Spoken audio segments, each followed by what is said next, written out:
Dukung dakwah ini terus mengudara. Kajian gratis ini berjalan atas izin Allah dan dukungan tulus dari Anda.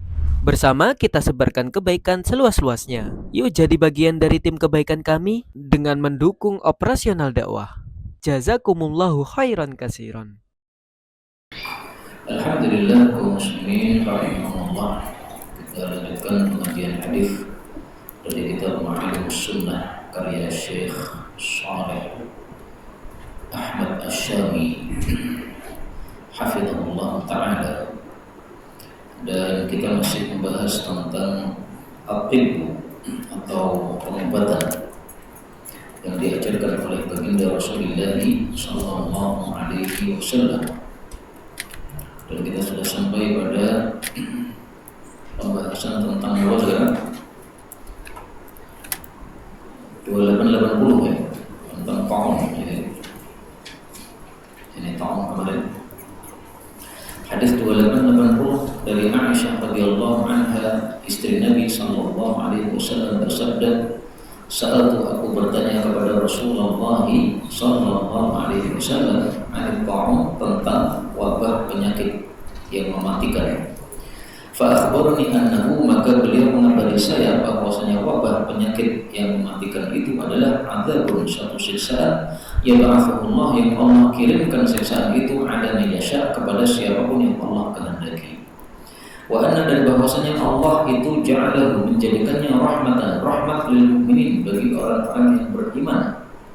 Laisa min ahadin, tidak ada seorang pun yang ta'un, yang terjadi wabah penyakit, fayarquthu fi baladi, lalu dia tetap tinggal di kotanya, sabiran muhtasiban, sabar mengharap pahala, ya'lamu annahu la yusibuhu illa ma kataballahu lahu, dia mengetahui bahwasanya tidak akan menimpa dia selain apa yang Allah sudah tetapkan untuknya, illa kana lahu, kecuali adalah baginya mithlu ajri syahidin, semisal pahala orang yang mati syahid.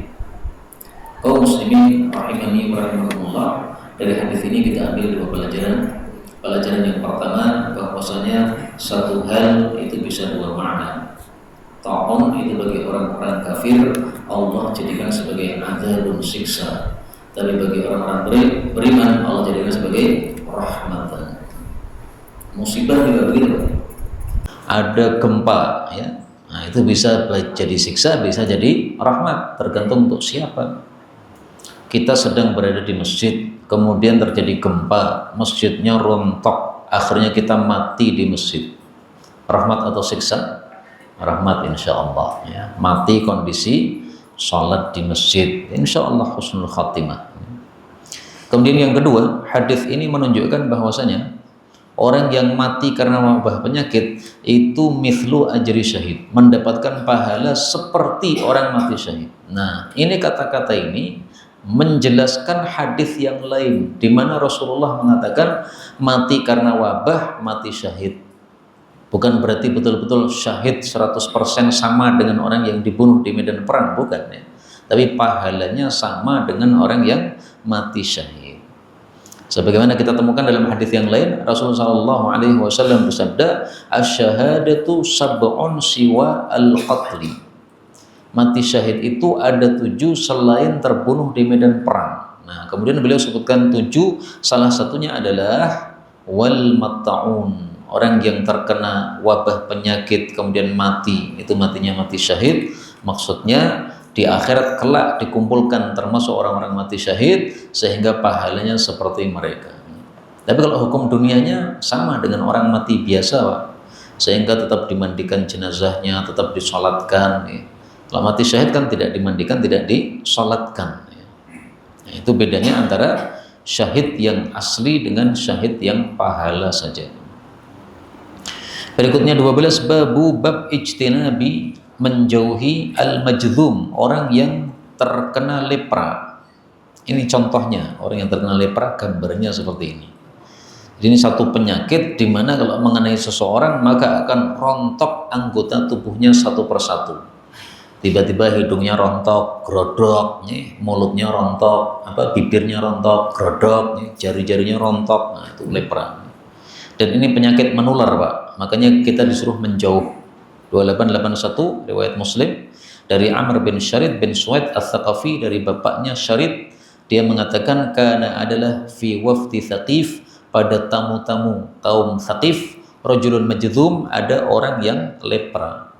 Fa arsala ilaihi nabiyyu sallallahu alaihi wasallam, maka Nabi mengutus kepada orang lepra tadi. Beliau mengatakan, inna qad bay'nak, sesungguhnya kami sudah membaiat kamu dengan ucapan tidak perlu jabat tangan, farji, maka pulanglah.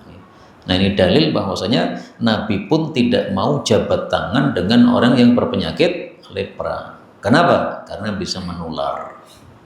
Makanya babnya apa? Menjauhi orang yang lepra. Ini bukan karena kita merendahkan, bukan, tapi menjaga supaya penyakitnya tidak menular. Berarti ada nggak penyakit menular? Ada. Adapun hadis yang mengatakan tidak ada penyakit menular, nah, nanti akan muncul di bawah, akan kita jelaskan maksudnya bagaimana supaya tidak bertentangan dengan hadis ini.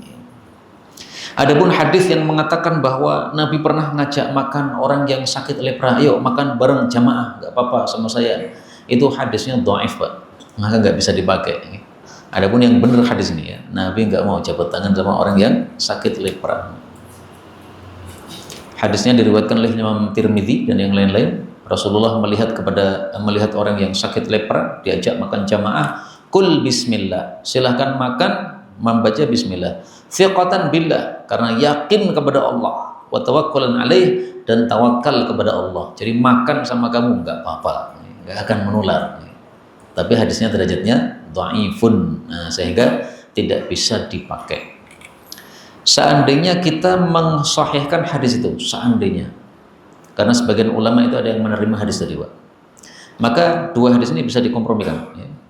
Kalau kita kondisinya adalah orang biasa, iman kita iman biasa, maka kita menjauhi orang yang lepra. Kalau kondisi kita itu adalah imannya tingkat tinggi, yang kalau kita nanti terkena lepra tidak akan menyalahkan orang yang sakit lepra tadi, maka silahkan kita bergaul dengan dia, nggak apa-apa. Tapi kalau kita imannya biasa-biasa saja, akhirnya kita terkena lepra, kemudian kita menyalahkan orang tadi, nah, jangan bergaul dengan dia, karena nanti pasti engkau akan terkena lepra juga apabila Allah menghendaki hal tersebut. Kemudian dari hadis ini kita ambil pelajaran juga bahwa baiat itu dilakukan dengan cara jabat tangan. Saya baiat kepada engkau ya Rasulullah untuk masuk Islam. Nah, zaman dulu begitu. Nah, sekarang tidak ada Amirul Mukminin, maka kita tidak berbaiat kecuali kita di dalam niat hati kita akan melakukan baiat kepada Amirul Mukminin. Kalau muncul nah, niat yang sudah ada dalam hati, ini sudah dihitung oleh Allah Subhanahu wa taala, sehingga seolah-olah kita sudah melakukan, karena Allah Maha kasih sayang. Berikutnya 2882, hadits riwayat Bukhari dari Abu Hurairah radhiyallahu anhu, Rasulullah sallallahu alaihi wasallam bersabda, la adwa, tidak ada penyakit menular, wala tiarata, tidak ada burung yang membawa sial, wala hamata, tidak ada burung hantu, wala safara, tidak ada bulan safar, wa firra minal majdum, dan larilah dari orang yang lepra, kama tafirru minal asad, sebagaimana engkau lari dari singa. Nah, kalimat terakhir ini yang berkaitan dengan bab tadi, kita disuruh lari menjauh. Kenapa? Sebagaimana singa itu bisa berbahaya menerkam kita, maka orang yang sakit lepra juga bisa berbahaya menulari kita dengan izin Allah Subhanahu wa taala. Adapun kalimat ini la adwa, tidak ada penyakit menular, maksudnya tidak ada penyakit yang menular sendiri, enggak ada. Adanya penyakit menular dengan izin Allah. Maka Rasulullah mengatakan la adwa, tidak ada penyakit menular, ini untuk menolak keyakinan orang-orang jahiliyah. Kata orang jahiliyah, namanya penyakit itu punya kekuatan untuk menular, pasti nular. Nah, kata Nabi enggak, nular itu dengan izin Allah. Buktinya, ketika saya batuk misalnya, kemudian panjenengan duduk bersama saya 5 orang, akhirnya yang 3 ikut batuk, yang 2 enggak. Berarti kan kehendak Allah. Seandainya batuk itu pasti menular, berarti 5 orang ini harus kena semua. Tapi ternyata sebagiannya tidak kena. Tiarah, dulu orang Arab kalau melihat ada burung gagak itu dianggap sial, nggak ada. Burung gagak nggak bawa sial.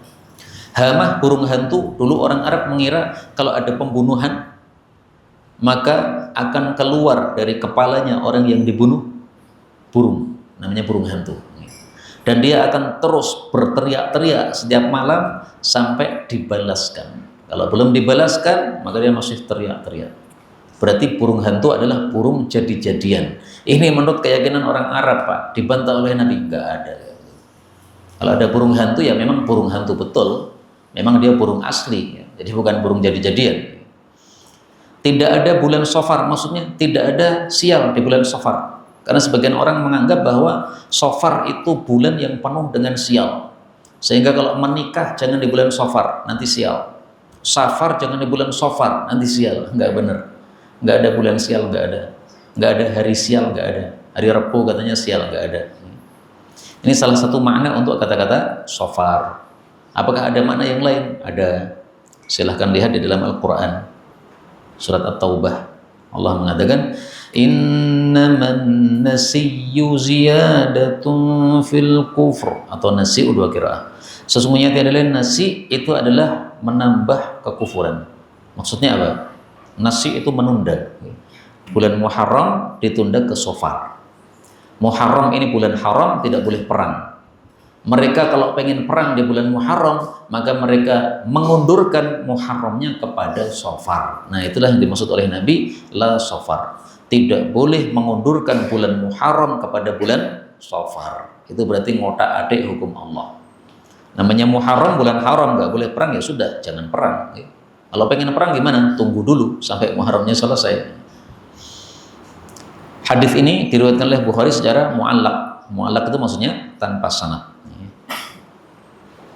Tapi hadis riwayat Bukhari yang mu'allaq itu adalah hadis yang sahih apabila diriwayatkan dengan shihad yang pasti, seperti qala dan sebagainya. Dan ini termasuk yang sahih. Berikutnya 83, an Ibnu Abbas radhiyallahu anhuma anna Nabiyya sallallahu alaihi wasallam qala la tudimu, janganlah kalian itu menerus-neruskan an-nadhara, pandangan, ilal majzumin, kepada orang-orang yang sakit lepra. Hadis ini bukan berarti kalau kita melihat orang lepra maka akan berpindah kepada kita atau menular, bukan. Tapi maksudnya jangan melihat kepada orang yang sakit lepra, karena orang yang sakit lepra itu nggak senang kalau dilihat, Pak. Setiap ada orang punya penyakit, dilihat penyakitnya pasti nggak senang. Misalnya ada orang belang, nah, maka kalau orang belang itu pasti dia nutupi belangnya itu. Dia nggak senang kalau ada orang melihat pada bagian sakitnya itu. Karena itu hadis ini ada makna khusus, ada makna umum. Makna khususnya, orang sakit lepra jangan dilihat, kasihan, dia nggak senang dilihat.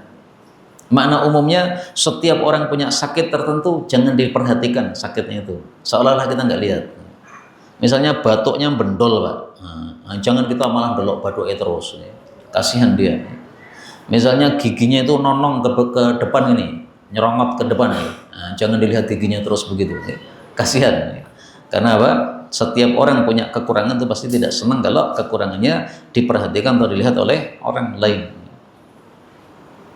Demikian juga para ulama mengatakan dilarang melihat kepada orang yang berpenyakit lepra, karena nanti akan memunculkan dalam hati kita perasaan meremehkan dia. Nah, istilahnya apa? Ainu al-ihtiqar. Mana mata yang meremehkan orang lain, nggak boleh. Jangan sampai kita melihat orang lain itu berada di bawah kita, maksudnya kita menganggap dia rendah, jangan. Maka hendaklah kita mengganti ainul ihtikar dengan ainul i'tibar. Ainul ihtikar meremehkan, nggak boleh. Ainul i'tibar mengambil pelajaran, silahkan. Ada orang mabuk di pinggir jalan, jangan meremehkan, ini orang lebih jelek daripada saya. Belum tentu. Bisa jadi dia mabuk sekarang, tapi besok tobat, akhirnya menjadi orang saleh. Bisa jadi kan? Kita belum tentu. Kita sekarang orang ngaji, bagus, betul. Tapi apakah akhir hayat kita nanti juga pasti bagus? Belum tentu. Buktinya ada syekh, namanya Abdullah Al-Qusaimi. Syekh terkenal, karyanya banyak. Ada satu karya beliau dibaca orang-orang kafir pada masuk Islam. Tapi akhirnya mati murtad tanpa agama. Na'udzubillah min syarri dzalik. Silahkan dicari di YouTube, namanya Abdullah Qusaimi. Kisahnya viral. Karena dulu syekh, kemudian apa? Mati mulhid tanpa agama. Na'udzubillah. Maka melihat orang yang mabuk di pinggir jalan atau orang yang melakukan maksiat apapun, mata kita itu iktibar saja, mengambil pelajaran. Alhamdulillah saya tidak seperti itu, ya. Enggak, tanpa meremehkan orang tersebut. Berikutnya 13, babun al-ainu, mata itu hakun, betul-betul ada. Maksudnya mata yang apabila melihat dengan hasad yang pertama, atau dengan takjub tetapi tanpa zikir kepada Allah Subhanahu wa taala, itu betul-betul bisa menyebabkan sakitnya orang yang dilihat atau rusaknya barang yang dilihat. Diceritakan kepada saya, ada anak kecil melihat AC tempel di tembok bergerak-gerak. Maka anak kecil itu takjub sekali. Namanya anak kecil, Pak, nggak bisa wirid dia. Tiba-tiba AC-nya langsung mati, rusak. Padahal baru beli AC-nya itu. Nah, itu gara-gara al-ain. Tapi apakah semua mata begitu? Enggak, ya. Allah letakkan pada sebagian mata yang melihat dengan takjub atau yang melihat dengan iri, ya. Karena itu hati-hati. Kalau ada orang iri sama kita, melihat dengan mata yang sangat iri, akhirnya barang kita rusak, mobil kita mogok dan sebagainya. Diceritakan kepada saya oleh Syekh Ahmad Asy-Syihabi, pamannya punya mobil baru, kemudian mogok, dibengkelkan kemana-mana, para bengkel angkat tangan, nggak tahu rusaknya di mana. Akhirnya dilaporkan kepada Syekh Ahmad Asy-Syihabi. Maka beliau minta air, kemudian dibacakan di situ ruqyah-ruqyah, ya, Al-Fatihah, kemudian 3 qul dan sebagainya. Habis itu kemudian disiramkan di mobilnya, bismillah. Habis disiramkan, mobilnya dinyalakan, bisa nyala, Pak. Nah, itu berarti terkena apa? Ain. Nah, makanya al-ainu haqqun, betul-betul ada ain itu. Itu bukan khayalan, bukan. 2884. Riwayat Muslim dari Ibnu Abbas radhiyallahu anhuma, dari Nabi sallallahu alaihi wasallam bersabda, al-ainu, mata itu hakun, betul-betul ada. Walau kana syai'un, kalau ada sesuatu sabaqal qadar, yang mendahului takdir, sabaqathul ain, maka mata itulah yang mendahului. Kalau ada yang mendahului, tapi enggak ada, Wah. Wa idza stughsiltum, dan jika kalian disuruh mencuci, faghsilu, maka cucilah. Kalimat ini, wa idza stughsiltum faghsilu, ini tidak akan kita paham kecuali kita membaca syarahnya. Di bawah ada syarahnya, ya. Wa huwa, maksudnya adalah ayyaghsilal a'in wajhahu. Orang yang melihat tadi membasuh satu wajahnya, bagian atas. Wa yadayhi, kedua telapak tangannya sini, ya. Wa mirfaqaihi, dan kedua sikunya ini. Jadi pokoknya ujung-ujung, Pak. Ya. Wajah itu kan ujung atas, ya. Tangan ujung tengah, ya. Kemudian siku ini ujungnya tengah juga. Wa rukbataihi, kemudian kedua lututnya. Wa atrafa rijlaihi, dan ujung-ujung kakinya, berarti telapak kaki, bagian ujungnya. Wa dakhilata izarihi fi qadamin, dan bagian dalam sarung yang qadam, yang ada di telapak kaki. Jadi sarung bagian dalam tapi yang di telapak kaki. Tsumma, kemudian yusabbu dzalikal ma'a, kemudian yasubbu dzalikal ma', kemudian menuangkan air tersebut, rajulun, seorang laki-laki, ala ra'sil musabi min khalfih, kepada kepalanya orang yang terkena ain, dituangkan dari belakangnya. Nah, jadi dari sini, Pak, tuangkan, kerucuki. Tsumma yukfa'ul qadah, kemudian dibalikkanlah wadah air tadi. Jadi maksudnya, seandainya saya dilihat oleh seseorang yang iri, akhirnya saya jatuh sakit, maka orang yang iri tadi disuruh membasuh wajahnya, membasuh telapak tangannya, membasuh sikunya, membasuh lututnya, membasuh bagian bawah kakinya, ya. Kemudian setelah itu air basuhan tadi itu dikerucukkan ke tubuh saya bagian belakang ini dari atas, ya. Kalau udah dikerucukkan, insya Allah saya sembuh dengan izin Allah. Ini kalau orang yang melihat yang menyebabkan saya sakit itu ketahuan, Pak. Siapa tadi yang melihat AZ ini sampai dia sakit? Oh, itu si fulan tuh. Kalau dia melihat pasti dia iri. Nah, maka orang itu ditangkap, disuruh mencuci dirinya sendiri. Kalau tidak ketahuan siapa pelakunya, maka solusinya seperti yang dilakukan oleh guru kami Syekh Ahmad Asy-Syihabi tadi. Ambil air, kemudian kita bacakan ruqyah, habis itu kita tuangkan. Apa ruqyahnya? Terserah. Pokoknya Quran. Yang saya sarankan Fatihah, ayat kursi, kemudian bagian akhir dari Baqarah, kemudian 3 qul, ya. Nah, sudah 6 ini sudah cukup. Kalau mau ditambah lagi silahkan. Kemudian dituangkan pada orang yang sakit tersebut, itu kalau tidak diketahui siapa yang mengaini dia.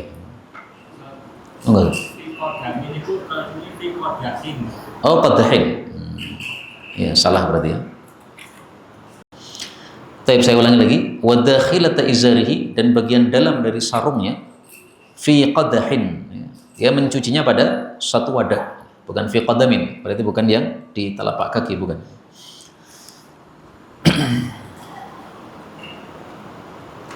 Terus ini tahunya dari mana ini? Yang dicuci wajah, telapak tangan dan sebagainya. Nah, ini disuruh melihat pada kitab Fathul Bari, demikian juga disebutkan pada hadis riwayat Ibnu Majah. Maka ini bukan karangan para ulama, bukan ya, tapi ini ada dasarnya, ada riwayatnya dari Sunan Ibnu Majah. Kemudian mata yang melihat ini bisa menyebabkan kematian, bisa menyebabkan sakit saja. Sebagaimana sabda Nabi Sallallahu Alaihi Wasallam, beliau mengatakan, al-ainu, mata itu, tudkhilur rajulil qabra, bisa memasukkan seseorang ke kuburan, akhirnya mati. Wa tudkhilul jamal al-kidr, dan bisa memasukkan onta kepada periuk, artinya ontanya akhirnya sakit. Nah, sakit daripada nanti mati, akhirnya disembelih, dimasukkan periuk, dimasak oleh pemiliknya. Maka bisa menyebabkan kematian, bisa menyebabkan apa? Sakit yang parah sampai kita harus menyembelih unta tersebut. Karena itu Nabi Yakub ketika menyuruh anak-anaknya untuk mencari Nabi Yusuf alaihissalatu wassalam, beliau berpesan kepada anak-anaknya, jangan masuk dari satu pintu, tapi hendaklah berpencar ke beberapa pintu.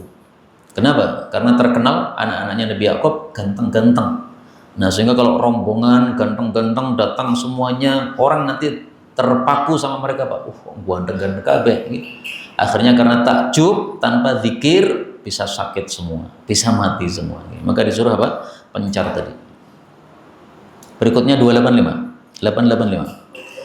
An Aisyah radhiyallahu anha qalat, kana adalah yu'maru, disuruh, al-a'in, orang yang melihat dengan hasad, fayatawadda, supaya dia berwudu, thumma yartasil, kemudian mandi, minhu, dari air tersebut, al-ma'in, orang yang dilihat, yang kemudian sakit gara-gara dilihat tersebut. Nah, kata-kata kana yu'mar adalah disuruh. Ini maksudnya adalah ya'murunan nabiyyu sallallahu alaihi wasallam, disuruh oleh Nabi Muhammad sallallahu alaihi wasallam. Sehingga perkataan para sahabat kana yu'mar atau kunna nu'mar atau ya'muruna Rasulullah itu dianggap sama. Sehingga apa? Kalimat ini kana yu'mar ini dihukum oleh para ulama sebagai marfu'un hukman. Itu dianggap sebagai hadis marfu'. Kenapa? Karena yang nyuruh pasti Nabi. Jadi gini, kalau sahabat mengatakan kami disuruh, itu yang nyuruh Nabi. Kalau para tabi'in mengatakan kami disuruh, itu yang nyuruh para sahabat. Sehingga kalau yang mengatakan kana yu'mar ini tabi'i, ini belum bisa dijadikan dalil, Pak. Karena hanya para sahabat. Tapi kalau yang ngomong para sahabat, maka ini bisa dijadikan dalil karena yang nyuruh adalah Rasulullah sallallahu alaihi wasallam. Saya jadi ingat, Pak, ada masalah yang mirip dengan ini ya. Kalau ada seorang tabi'i, dia mengatakan tentang perkara yang gaib, apakah bisa dijadikan dasar atau tidak? Misalnya, ada seorang tabi'i namanya Makhul ya, Asy-Syami. Dia mengatakan bahwasanya suratul Mulk itu adalah tafdulu ya, melebihi dari surat-surat yang lain sampai berkali-kali lipat. Nah, ini perkataan seperti ini bisa diterima enggak? Ini masalah gaib, masalah pahala, masalah gaib. Kok bisa seorang tabi'i tahu yang gaib? Ini dasarnya dari mana? Nah, di sini terjadi perselisihan pendapat di antara para ulama, ada dua pendapat. Pendapat pertama mengatakan ini karena seorang tabi'i ngomong masalah gaib, ya tidak bisa diterima. Sehingga hadisnya dianggap apa? Mursal. Mursal putus, berarti putus sanadnya berarti dhaif. Pendapat yang kedua mengatakan tabi'i mengatakan sesuatu yang gaib pasti sumbernya gurunya. Gurunya siapa? Sahabat. Sahabat ngomong yang gaib pasti sumbernya gurunya. Gurunya siapa? Nabi SAW. Nah, berarti bisa diterima. Saya sudah tanya kepada guru saya, Syekh Al-Matari, beliau mengatakan kalau ada tabi'i ngomong masalah gaib, maka kata beliau dirinci jadi dua. Jadi tidak bisa dihukumi dengan satu hukum. Kalau tabi'i ini misalnya dia terkenal suka meriwayatkan dari Israiliyat, nah, maka nggak bisa diterima, Pak. Karena bisa jadi perkara gaib yang dia sampaikan itu sumbernya dari Israiliyat. Tapi kalau tabi ini tidak terkenal atau terkenal tidak mengambil dari Israiliyat, maka malah bisa diterima. Sahabat juga begitu ya. Ibnu Abbas misalnya membahas masalah yang gaib, nah itu nggak diterima. Kenapa? Karena Ibnu Abbas biasanya ngambil dari Israiliyat. Tapi seandainya Aisyah misalnya bicara masalah yang gaib, nah ini silahkan diterima, nggak apa-apa. Kenapa? Karena beliau tidak biasa mengambil dari Israiliyat. Contoh, Aisyah mengatakan 4 rakaat ba'dal isya pahalanya sama dengan 4 rakaat pada malam Lailatul Qadar. Nah ini kata guru kami, Syekh Walid, ini bisa diterima. Kenapa? Ini Aisyah sumbernya pasti Rasulullah SAW. Jadi kalau sholat sunnah habis isya silahkan berapa? 4 rakaat. 4 rakaat itu bisa 4 langsung, bisa 2, kemudian 2 ya. 2 berarti di masjid 2, nah nanti di rumah 2. Atau sebelum tidur 4 rakaat juga boleh. Pokoknya ba'da isya. Berikutnya 14. Babu ruqyatin Nabi sallallahu alaihi wasallam. Bab ruqyahnya Nabi sallallahu alaihi wasallam. 86. Muttafaqun alaih dari Aisyah radhiyallahu anha bahwasanya Nabi sallallahu alaihi wasallam karena adalah yaqulu biasanya berkata lil marid kepada orang sakit, bismillah dengan nama Allah, turbatu ardina debu bumi kami, biri qatiba'dina dengan ludah sebagian kami, yusfa saqimuna disembuhkan orang sakit kami, bi ilmi rabbina dengan izin pemelihara kami. Nah, jadi ruqyah itu disyariatkan, Pak. Isinya ruqyah bagaimana? Bebas, tidak harus ini. Tapi kalau kita menggunakan ini lebih bagus. Kenapa? Inilah ruqyahnya Nabi sallallahu alaihi wasallam. Misalnya kita membuat ruqyah sendiri ya. Bismillah, ya latif, ya latif, ya latif, ya latif, ya latif, ultuf bina. Misalnya, boleh, silahkan. Orang-orang NU kan senang, Pak. Ya latif, ya latif, ya latif, ya latif. Karena saya pernah nge-NU saya. Pernah dikirim di pesantren Jawa Timur selama 3 bulan atau 4 bulan lupa saya. Nah, jadi paham apa aktivitas mereka, amaliyah mereka. Kata-kata ini, debu bumi kami dengan ludah sebagian kami. Ini maksudnya ketika Nabi menggunakan ruqyah ini sambil beliau meludah, kemudian ludahnya ditempelkan pada jari telunjuk tangan kanan, kemudian ditempelkan ke tanah, kemudian dioleskan di tempat yang sakit. Paham ya? Nah, jadi prosesnya ludah dulu, kemudian tempelkan ke tanah, kemudian dioleskan di tempat yang sakit sambil mengucapkan ini. Nah, jadi mengucapkan ini setelah proses tadi, Pak. 1 ludah, 2 ke tanah, 3 ke tempat yang sakit. Ya, dibacakan ini. Maka yang belum pernah ini ngamalkan silahkan diamalkan nanti. Sakit apapun ya, gatal-gatal bisa, sakit gigi bisa, ya, sakit minus ini juga bisa, ya, apapun bisa. 2887 Bukhari dari Abdul Aziz bin Suhaib, dia mengatakan, dakhaltu saya masuk, ana saya wa Thabitun bersama Thabit ala Anas bin Malik kepada guru kami Anas bin Malik. Faqala Thabit, maka Thabit mengatakan, ya Abu Hamzah, wahai Abu Hamzah, istakaitu, saya sakit. Ini menunjukkan 2 hal. Yang pertama, kepada orang yang punya kemuliaan kita muliakan. Dia memanggilnya Abu Hamzah, bukan Anas. Karena orang Arab itu salah satu cara memuliakan dipanggil dengan nama kunyah. Jadi kalau dia mengatakan ya Anas, itu kurang memuliakan. Ya Abu Hamzah, yang memuliakan. Orang Arab ya. Yang kedua, menunjukkan bolehnya kita itu melaporkan sakit kita kepada orang yang soleh. Karena orang soleh biasanya doanya mustajab. Jadi nggak usah minta doa, Pak. Cukup lapor saja. Pak, saya lagi sakit, Pak. Nah, dia udah paham, Pak. Oh ya, tak tunggu lagi. Jadi nggak perlu kita mengatakan tolong doakan saya, nggak perlu begitu. Karena para ulama mengatakan lebih bagus kita itu doa sendiri daripada minta doa kepada orang lain. Jadi minta doa tidak dilarang, tapi lebih bagusnya apa? Doa sendiri. Faqala Anas, maka Anas mengatakan, ala arqika, maukah saya ruqyah kamu bi ruqyati Rasulillah sallallahu alaihi wasallam dengan ruqyahnya Nabi? Qala bala, dia mengatakan oke. Qala, maka beliau mengatakan, Allahumma rabban nas mudhibal bas isfi anta syafi la syafiya illa anta shifaan la yughadiru saqama. Ya Allah, pemeliharanya manusia, penghilang penyakit, sembuhkanlah, engkaulah yang bisa menyembuhkan, tidak ada yang bisa menyembuhkan selain engkau, dengan kesembuhan yang tidak meninggalkan sakit apa-apa lagi. Hadis ini menunjukkan sebelum kita berdoa adalah kita memuji Allah. Di sini dipuji dengan dua pujian, Rabban nas mudhibal bas, baru kemudian isfi doanya. Hadis ini menunjukkan bolehnya kita bersajak di dalam doa, karena di sini sajak nas bas. Bas ini asalnya bas, Pak.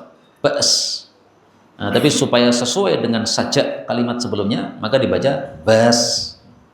Dan ini dalam Al-Quran boleh kita terapkan. Misalnya pada surat apa? Ar-Rahman, ya. Kulla yawmin huwa fi syan. Bagusnya gitu, Pak. Karena sebelumnya sama. Tukadziban syan. Kalau kita baca syan, kok elekmen, ya. Bukan elek itu bukan, ya. Maksudnya kurang indah seperti yang sebelumnya. Semua Quran bagus nih. Tapi maksudnya qiraah yang pertama tadi lebih nyaman didengar daripada qiraah yang kedua. Semuanya bagus. Kemudian dari kata-kata asy-Syafi, ini para ulama mengambil kesimpulan, berarti boleh kita membuat nama Allah dari selain Quran dengan dua syarat. Syarat yang pertama, saya bacakan di sini syaratnya, antum bisa nulis sesuai tulisan para ulama. Syarat yang pertama adalah la yuhimu naqsan, bahwasanya nama tersebut tidak menimbulkan makna kekurangan terhadap Allah Subhanahu wa taala. Asy-Syafi, pemberi kesembuhan. Apakah ini mengandung makna kekurangan? Tidak. Berarti silakan dipakai.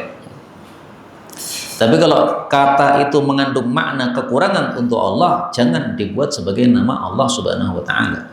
Ini syarat pertama, ya. Syarat yang kedua, lahu aslun fil Quran. Nama tersebut ada sumbernya dalam Quran. Di dalam Quran tidak ada Allahu Syafi, nggak ada. Tapi ada sumbernya bahwa Syafi itu nama Allah, yaitu di dalam Al-Quran Allah Subhanahu Wa Taala mengatakan wa idza maritu fahuwa yashfin. Pada surat Asy-Syu'ara ayat 80, kalau saya sakit maka Allah lah yang menyembuhkan saya. Nah, ini sumber untuk nama Asy-Syafi tadi. Tapi ringkasnya kata-kata Asy-Syafi ini apakah nama Allah ataukah bukan, di sini diperselisihkan oleh para ulama. Sebagian ulama mengatakan ini hanya sifat, sebagian mengatakan ini nama karena kita menyebut dengan anta Asy-Syafi sama dengan antas samiul alim dan sebagainya. Ada dua pendapat. Berikutnya 88. Bukhari dari Ibnu Abbas radhiyallahu anhuma, dia mengatakan adalah Nabi sallallahu alaihi wasallam yu'awwidhu, memberikan perlindungan Al-Hasan wal Husain, cucunya Hasan dan Husain, wa yaqulu, dan mengatakan inna abakuma, sesungguhnya bapak kalian berdua, yang dimaksud adalah Nabi Ibrahim, karena adalah yu'awwidhu, memberikan perlindungan biha, dengan kalimat ini, kepada Ismail dan Ishak, yaitu anak mereka, anak beliau. Doanya apa? A'udzu bikalimatillahi tammati min kulli syaitanin wa hammah wa min kulli ainin lammah. Ini juga sajak, Pak.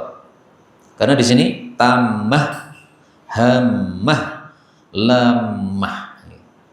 Berarti boleh bersajak di dalam doa dengan syarat tidak dipaksakan. Yang dilarang itu adalah kalau takalluf. Takalluf itu dipaksakan. Jadi sebelum berdoa kita mikir, piye ya supaya nanti kalimatnya a itu berarti dipaksakan. Tapi kalau asal keluar kok tiba-tiba mirip seperti ini, nah ini berarti nggak dipaksakan, nggak apa-apa. Rasulullah itu orangnya fasih, Nabi Ibrahim itu orangnya fasih, sehingga sering muncul kalimat-kalimat begini tanpa dipaksakan, sudah bersajak seperti ini. Aku berlindung dengan kalimat-kalimat Allah yang sempurna dari setiap setan dan hammah. Hammah itu adalah binatang yang berbisa mematikan, itu namanya hammah. Jamaknya apa? hawam. Hamah jamaknya hawam. Kalau tidak berbisa, maka orang Arab mengganti ha menjadi sin, sawam. Jadi berbisa mematikan hawam, berbisa tidak mematikan sawam. Berbisa mematikan misalnya ular, kalajengking kalau memang mematikan. Saya nggak paham apakah kalajengking bisa mematikan ataukah tidak. Sehingga ketika ada kemiripan, satunya mematikan, satunya tidak, nah, maka namanya juga mirip. Ya. Bedanya cuma satu, sin sama ha. Wa min kulli, dan dari setiap ainin mata lamatin yang mengenai. Babnya tadi bab apa? Ruqyahnya Nabi Shallallahu Alaihi Wasallam. Nah, ruqyahnya Nabi ini bisa kita tiru untuk anak-anak kita. Boleh kita baca a'udzu, boleh kita ganti u'idzu kuma. Kalau dua orang kuma, kalau banyak orang kum. Karena dalam kitab Sunan itu kalimatnya u'idzu kuma. Saya perlindungkan kalian berdua, wahai Hasan dan Husain, dengan kalimat-kalimat Allah. Boleh juga a'udzu, saya berlindung. Maksudnya berlindung kepada Allah untuk anak-anak saya ini. Jadi kita berlindung tapi diniatkan untuk anak-anak kita, bisa. Yang a'udzu ini lafalnya Bukhari, yang u'idzu ini lafalnya kitab Sunan, Abu Dawud dan sebagainya. Yang dimaksud kalimat Allah yang sempurna ada dua tafsiran. Tafsiran pertama, kalimat Allah, kalam Allah. Tafsiran yang kedua, kalimat Allah, ilmu Allah. Dan kalamnya Allah itu termasuk ilmunya Allah. Allah kan punya ilmu. Nah, kemudian dikalamkan, disampaikan oleh Allah Subhanahu wa taala dalam Al-Qur'an, Taurat, Injil. Maka kutubus samawiyah, kitab-kitab yang turun dari langit, 104 kitab, itu semuanya kalimatillahi tammah, termasuk kalimat Allah yang sempurna, karena isinya kalam Allah dan isinya ilmu Allah Subhanahu wa taala. Ainin lamah, ini ada juga yang menafsirkan ainin setiap barang, lamatin yang mengenai dengan penyakit, sehingga tidak harus ain mata yang tadi kita bahas di atas.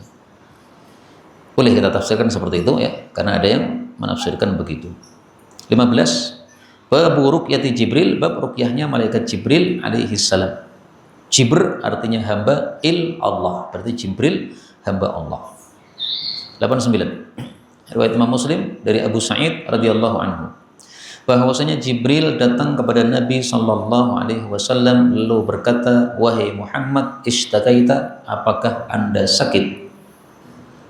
Hadis ini menunjukkan bahwa Jibril cerdas, melihat orang yang kelihatan sakit paham, iki sakit iki. Faqala, maka Rasulullah bersabda, na'am ya. Qala, Jibril mengatakan, bismillahi arqiq min kulli syai'in yu'dhik min syarri kulli nafsin aw 'ainin hasidin illahu yashfik bismillahi arqiq. Ini juga sajak, Pak. Karena ik dengan nama Allah saya meruqyah kamu dari setiap sesuatu yang mengganggu kamu, dari setiap jiwa atau mata orang yang hasad. Allah lah yang menyembuhkan kamu. Allahu yashfik. Dengan nama Allah saya meruqyah kamu. Hadis ini menunjukkan bahwa ruqyah bagusnya dimulai dengan bismillah. Karena dengan sebab bismillah maka dibarokai oleh Allah Subhanahu wa taala. Tabarakasmu rabbika dzil jalali wal ikram. Dan hadis ini menunjukkan juga bahwa ruqyah itu bisa dimulai bismillah dan ditutup dengan bismillah. Maka awalnya bismillahi arqiq, akhirnya juga bismillahi arqiq. Maka bismillahnya 2 kali, awal dan akhir. Yang belum pernah meruqyah dengan ruqyah seperti ini, silakan meruqyah. Jadi pokoknya semua hadis yang kita baca, mari kita amalkan meskipun 1 kali seumur hidup. Itu sudah termasuk pengamal. Berikutnya bab 16, babud du'ai, bab berdoa, wa wad'il yadi, dan meletakkan tangan ala maudhi'il alam, pada tempat yang sakit. 890 riwayat Muslim dari Utsman bin Abil As Ats-Tsaqafi, bahwasanya dia itu syaka, mengadu atau melapor ila Rasulillah sallallahu alaihi wasallam. Apa yang dilaporkan? Waja'an, penyakit yang dahsyat. yajiduhu yang dia mendapatinya fi jasadihi pada tubuhnya mungdu aslama sejak dia masuk Islam.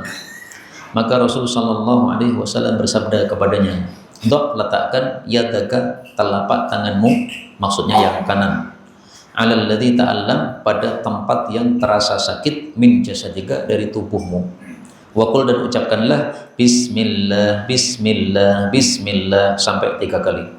Wa qul dan ucapkanlah sab'a maratin sampai 7 kali. A'udzu billahi wa qudratihi min syarri ma ajidu wa uhadir. Aku berlindung kepada Allah dan dengan kekuasaan Allah dari keburukan apa yang saya dapati dan saya waspadai." Hadis ini menunjukkan disyariatkannya masing-masing kita meruqyah diri sendiri. Maka pada saat ini Utsman ini sakit, lapor kepada Nabi, tapi Nabi tidak meruqyah dia, tapi Nabi malah mengajari ruqyah kepada dia. Dan ini lebih bagus, Pak, karena kalau kita meruqyah maka orang itu nanti tidak akan bisa meruqyah, jadi minta terus kepada kita, setiap sakit datang lagi kepada kita. Kalau kita ajari maka cukup sekali datang, habis itu nggak perlu datang karena sudah bisa meruqyah diri sendiri. Nah, maka ini lebih bermanfaat ya, dari sisi kita mengajarkan ilmu kepada dia. Cara meruqyah bagaimana? Bismillahnya 3 kali. Dilakukan bismillah ini setelah ditempelkan telapak tangan kanan pada tempat yang sakit, misalnya gigi ya mungkin. Setelah itu membaca a'udzubillah sampai akhir 7 kali dengan cara setiap 1 kali ditempelkan, diangkat, tempelkan, angkat, tempelkan, angkat sampai 7 kali. Di sini tidak ada kata-kata tempelkan, angkat, enggak ada, tapi dalam hadis yang lain. Karena itu hadis ini tidak lengkap ya, ini merupakan ringkasan dari hadis yang lain.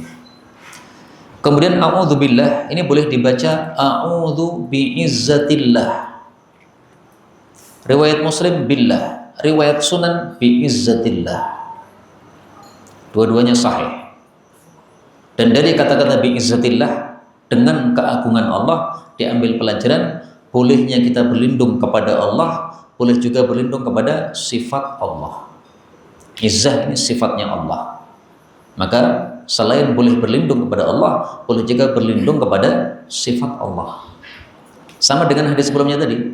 A'udzu bikalimatillah. Aku berlindung kepada kalimat-kalimat Allah. Kalimat Allah itu sifat Allah, Pak. Karena kalam Allah itu sifatnya Allah. Ilmu Allah itu sifatnya Allah. Ini sama dengan masalah apa? Al-halif. Sumpah. Sumpah itu hanya boleh dengan 2. Boleh dengan nama Allah atau sifat Allah. Contoh, saya mengatakan wallahi, demi Allah, ini berarti nama Allah. Wa rabbil Ka'bah, demi pemelihara Ka'bah, ini nama atau sifat Allah. Wa izzatillahi, demi keagungan Allah, ini sifat Allah. Boleh. Jadi boleh dengan nama atau sifat Allah Subhanahu wa ta'ala. Selain itu tidak boleh. Kalau kita nekat menggunakan selain Allah berarti syirik. Demi Ka'bah syirik, demi mushaf Quran syirik, demi Nabi Muhammad syirik, demi para malaikat syirik, semua nggak boleh. Kaum muslimin rahimani wa rahimakumullah, dari hadis ini yang terakhir ini kita ambil pelajaran bahwasanya ruqyahlah diri kita sendiri-sendiri, tidak usah minta ruqyah kepada orang lain, karena kalau kita minta ruqyah kepada orang lain maka kita akan keluar dari 70 berapa? ribu orang yang dijamin masuk surga tanpa hisab, tanpa adab. Yastarqun sab'una alfan, ada 70.000 umatku masuk jannah tanpa hisab. Mereka tidak pernah melakukan kai, tidak pernah minta ruqyah, dan tidak pernah menganggap sial melihat burung, dan mereka selalu tawakal kepada Allah Subhanahu wa ta'ala. Kalau kita minta ruqyah kepada orang, itu seolah-olah tawakal kita kurang sama Allah. Buktinya kita butuh kepada orang itu untuk minta sama Allah. Enggak usah begitu. Langsung ruqyah diri sendiri. Meskipun ini masalah khilafiyah, Sebagian ulama mengatakan yang dimaksud tidak minta ruqyah yaitu tidak minta ruqyah dengan ruqyah jahiliyah. Tapi sebagian lagi berpendapat tidak minta ruqyah sama sekali, samsak, ya, sama sekali nggak minta ruqyah. Dan ini salah satu hadis yang menguatkan. Ya. Rasulullah tidak mengajak meruqyah dia, tapi Rasulullah mengajari dia meruqyah diri sendiri supaya nggak usah minta kepada orang lain. Kemudian sebagai penutup ya, kata-kata waja'an ini tadi saya artikan sakit yang dahsyat. Kenapa? Karena di sini ada tanwin, sementara kaidahnya mengatakan at-tankiru lit-ta'zim. Penggunaan isim nakirah yaitu ditutup dengan tanwin di bagian akhirnya lit-ta'zim menunjukkan besar. Berarti sakitnya besar sekali. Dalam kitab Sunan kalimatnya adalah wajaun kada yuhlikuni, satu penyakit yang nyaris mematikan saya. Nah, ini penyakit yang dahsyat. Yuhliku membinasakan, itu maksudnya mematikan. Orang Arab menyebut mati dengan banyak istilah. Halaka mati, faraqad dunya mati, tarokat dunya mati, kharaja minad dunya mati. Banyak sekali. Jadi penyakitnya itu nyaris mematikan Utsman. Makanya dia lapor kepada Nabi sallallahu alaihi wasallam. Inilah yang dapat kita baca pada pertemuan kali ini. Betul dari Allah. Kalaupun ada salahnya, fa astaghfirullahaladzim li wa lakum walhamdulillahirabbil alamin. Dukung dakwah ini terus mengudara. Kajian gratis ini berjalan atas izin Allah dan dukungan tulus dari Anda. Bersama kita sebarkan kebaikan seluas-luasnya. Yuk jadi bagian dari tim kebaikan kami dengan mendukung operasional dakwah. Jazakumullahu khairan katsiran.